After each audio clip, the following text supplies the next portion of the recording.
really assess that? Because there were a lot of concerns before Trump had been elected, but now we do even hear the talks about, providing lethal defense weapon, which was not there.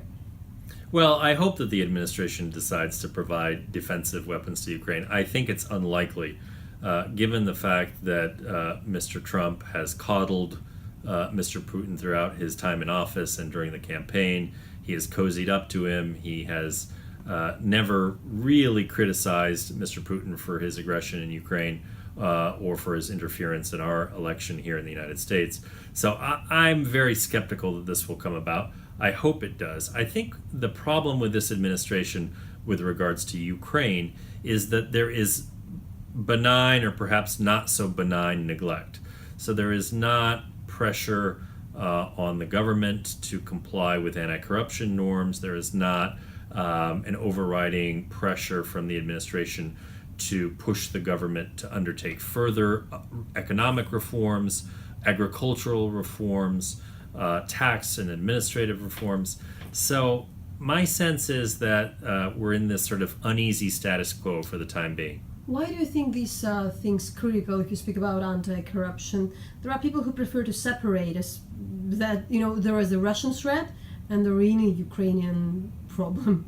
I think that's a false dichotomy. I think that the threat of corruption in Ukraine is just as important as the threat in the Donbass, and in many ways they're interwoven. And so unless Ukraine is able to defend itself against corruption, this provides an avenue for Russia to interfere in the political process and to subvert Ukraine over the long run. So it really requires that both the Ukrainian government but also the international community focus on both and press for progress on both. There's not going to be progress in the Donbass without progress on corruption. And now there are a lot of talks about the providing defense lethal weapon. The General Mattis, while coming to Kiev, mentioned that. But what can you say about the probability of that? And also why you were advising Joe Biden, you were working for the previous administration, why then it hadn't happened? Well, there were a number of us in the previous administration that argued very forcefully in favor of providing Ukraine with defensive weapons. And the reasons why we did so is because we wanted to prevent Russia from having more tools, more options for being able to conduct attacks across the line of contact.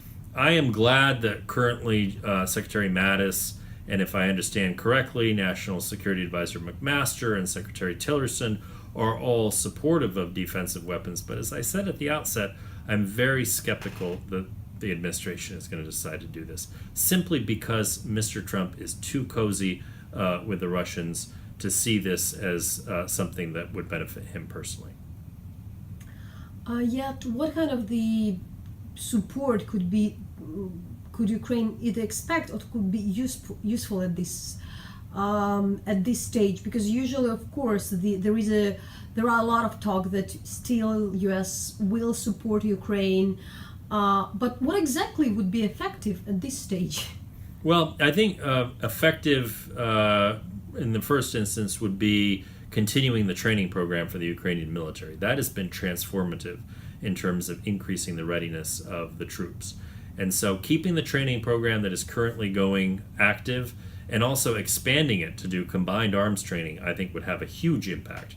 I do think that providing certain types of defensive weapons, like especially anti-tank systems, would be very effective in deterring or at least disincentivizing Russian attacks across the line of contact.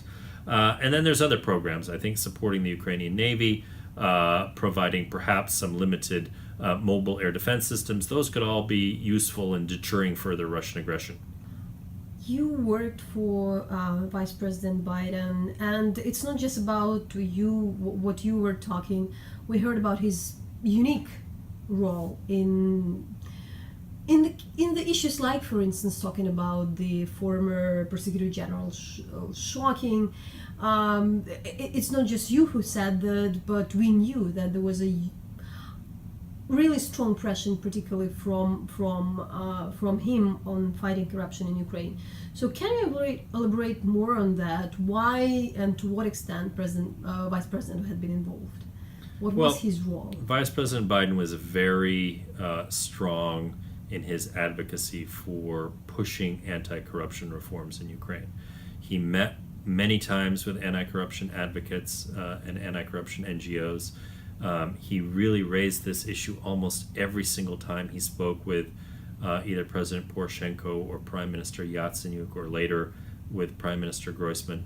This was the core of his message to the Ukrainian authorities: was, we will help you to confront Russian aggression in the Donbass, but you have to take this issue of corruption seriously, because this is as great a threat to your sovereignty as anything else.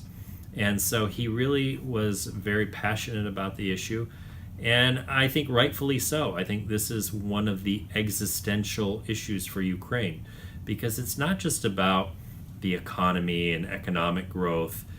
It's about national security, and it's fundamentally about the country's sovereignty, because right now Russia sees corruption as the best opportunity to destabilize Ukraine and to subvert its sovereignty. So unless the government gets serious about pushing the reforms forward, Russia will have an easy way to undermine Ukraine, and that would be a tragedy.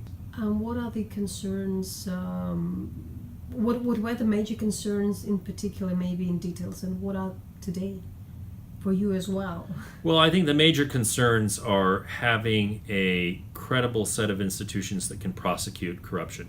It is absolutely a travesty that this many years after the Revolution of Dignity, that there are no high-level prosecutions of political actors for corruption. I think, having the new institutions in place is great. Having the NABU, the National Anti-Corruption Bureau, and the Office for the Prevention of Corruption, that is a good step forward.